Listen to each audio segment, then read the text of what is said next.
Hello friends, welcome back to our YouTube channel. Friends, UIDAI ವತಿಯಿಂದ ಒಂದು ಹೊಸ software launch ಮಾಡಲಾಗಿದೆ, ಆಧಾರ್ ಅಂತ. ಇಲ್ಲಿ ಆಲ್ರೆಡಿ ನಾನು ಒಂದು ವಿಡಿಯೋ ಅಪ್ಲೋಡ್ ಮಾಡಿದ್ದೀನಿ. ಯಾವ ಥರ ನಿಮ್ಮ ಫೋನಿನಿಂದಲೇ ನೀವು ನಿಮ್ಮ ಮನೆಯಿಂದಲೇ ಆಧಾರ್ ಕಾರ್ಡಿನಲ್ಲಿ ಮೊಬೈಲ್ ನಂಬರ್ ಯಾವ ಥರ ಅಪ್ಡೇಟ್ ಮಾಡೋದು ಅನ್ನೋದನ್ನು.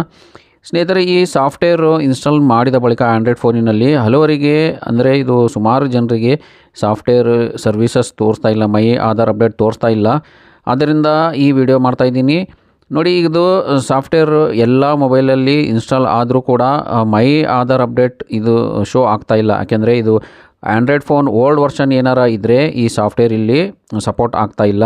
ಒಂದು ಪಕ್ಷ ನಿಮ್ಮ ಬಳಿ ಐಫೋನ್ ಏನಾರ ಇದ್ದರೆ ಈ ಸಾಫ್ಟ್ವೇರ್ ಇಲ್ಲಿ ವರ್ಕ್ ಆಗ್ತಾಯಿದೆ. ಮತ್ತು ನಿಮ್ಮ ಆಂಡ್ರಾಯ್ಡ್ ವರ್ಷನ್ ಏನಾರ ನ್ಯೂ ಇದ್ದರೆ ಇಲ್ಲಿ ಸಾಫ್ಟ್ವೇರ್ ಇಲ್ಲಿ ಶೋ ಆಗ್ತಾಯಿದೆ.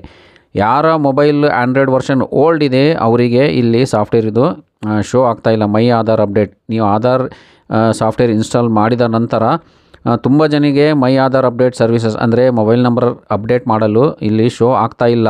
ಅಂಥವ್ರು ಏನು ಮಾಡಬೇಕಂದ್ರೆ, ನಿಮ್ಮ ಬಳಿ ಏನಾರ ಬೇರೆ ಮೊಬೈಲ್ ಇದ್ದರೆ, ಅಂದರೆ ಬೇರೆ ಆಂಡ್ರಾಯ್ಡ್ ಫೋನ್ ಇದ್ದರೆ ಅದರಲ್ಲಿ ನೀವು ಇನ್ಸ್ಟಾಲೇಷನ್ ಮಾಡಿ ಚೆಕ್ ಮಾಡ್ಬೋದು. ಓಲ್ಡ್ ವರ್ಷನ್ನಲ್ಲಿ ಮಾತ್ರ ಇದು ಶೋ ಆಗ್ತಾಯಿಲ್ಲ. ನನ್ನ ಮೊಬೈಲ್ನಲ್ಲೂ ಕೂಡ ಇದು ಶೋ ಆಗ್ತಾ ಇರಲಿಲ್ಲ. ನಂತರ ಆಧಾರ್ ಇದು ಏನಂದರೆ ಆಂಡ್ರಾಯ್ಡ್ ಫೋನ್ ವರ್ಷನ್ ನೀವು ಅಪ್ಡೇಟ್ ಮಾಡಿದ ಬಳಿಕ ಇದನ್ನು ಅನ್ಇನ್ಸ್ಟಾಲ್ ಮಾಡಿ, ಸಾಫ್ಟ್ವೇರ್ನ ಅನ್ಇನ್ಸ್ಟಾಲ್ ಮಾಡಿ ಪುನಃ ರೀಇನ್ಸ್ಟಾಲ್ ಮಾಡಿದ ನಂತರ ನನ್ನ ಮೊಬೈಲ್ನಲ್ಲಿ ಈ ಅಪ್ಡೇಟ್ ಬಂದಿದೆ.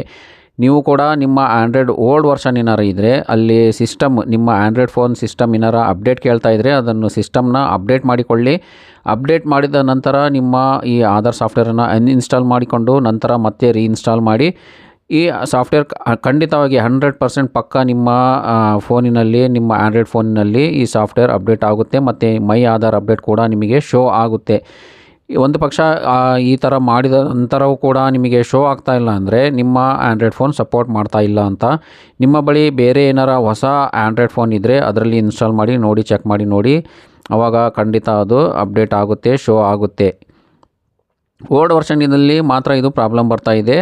ಓಲ್ಡ್ ವರ್ಷನ್ ಒಂದು ಪಕ್ಷ ಅಪ್ಡೇಟ್ ಮಾಡಿದರೆ, ಸಿಸ್ಟಮ್ ಅಪ್ಡೇಟ್ ಮಾಡಿದ ನಂತರ ಈ ಸಾಫ್ಟ್ವೇರ್ ಕೂಡ ನಿಮಗೆ ಶೋ ಆಗುತ್ತೆ. ಸ್ನೇಹಿತರೆ, ಈ ವಿಡಿಯೋ ನಿಮಗೆ ಇಷ್ಟ ಆಗಿದರೆ ಇದನ್ನು ಲೈಕ್ ಮಾಡಿ, ಬೇರೆಯವರಿಗೆಲ್ಲ ಶೇರ್ ಮಾಡಿ, ಮತ್ತು ಮುಂದೆ ಇದೇ ಥರ ಯೂಸ್ಫುಲ್ ಆದ ವೀಡಿಯೋಸ್ ನೋಡಲಿಕ್ಕೆ ಆನ್ಲೈನ್ ಹೆಲ್ಪ್ ಇನ್ ಕನ್ನಡ ಚಾನಲನ್ನು ಸಬ್ಸ್ಕ್ರೈಬ್ ಮಾಡಿಕೊಳ್ಳಿ.